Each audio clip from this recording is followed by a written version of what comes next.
जब भी हम साइंस की बात करते हैं तो हमारे दिमाग में न्यूटन, आइंस्टाइन, एडिसन आते हैं।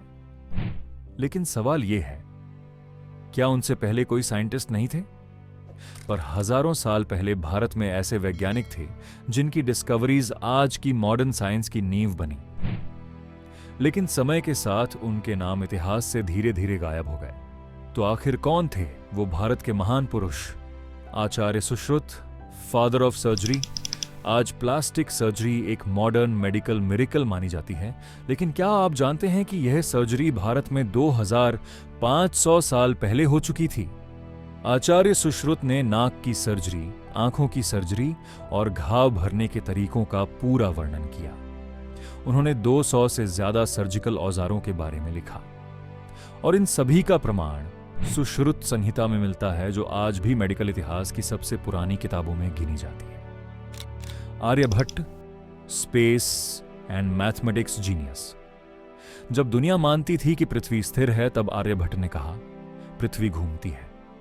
उन्होंने शून्य, जीरो, पाई और ग्रहों की गति के बारे में बताया और इनका एविडेंस आर्यभट्टीय ग्रंथ में मिलता है। नासा तक आर्यभट्ट के कैलकुलेशंस को एक्नॉलेज करता है। Charak, father of Ayurveda and medical science, आज मॉडर्न मेडिसिन सिम्टम्स को ट्रीट करती है, लेकिन चरक ने कहा बीमारी का इलाज जड़ से होना चाहिए। उन्होंने बताया कि शरीर, मन और जीवन शैली तीनों जुड़े हुए हैं।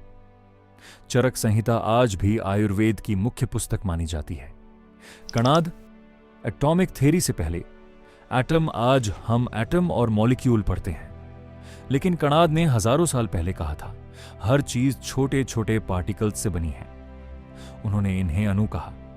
वैशेषिक दर्शन भारत का प्राचीन एटॉमिक थ्योरी माना जाता है और मॉडर्न फिजिक्स ने हजारों साल बाद इसी कॉन्सेप्ट को प्रूव किया।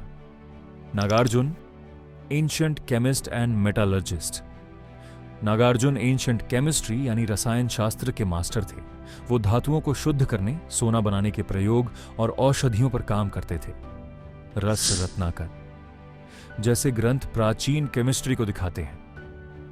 वुड स्टील भी इसी नॉलेज से निकली। और अब सबसे बड़ा सवाल आता है कि हम इन्हें भूल क्यों गए? क्योंकि हमारे एंशिएंट टेक्स्ट्स का सही ट्रांसलेशन नहीं हुआ। कॉलोनियल एजुकेशन सिस्टम ने इंडियन नॉलेज को इग्नोर किया और हमने खुद अपने इतिहास को कम आंका।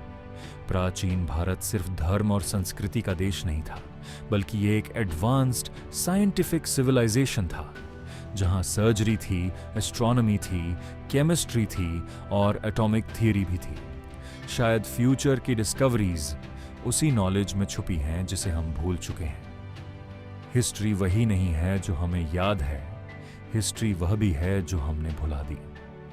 आखिर में क्या आप जानते हैं एंशिएंट इंडिया की लॉस्ट टेक्नोलॉजीज, जो कहीं इतिहास के पन्नों में छिप गई? अभी डिस्क्रिप्शन में दी गई लिंक पर क्लिक करें।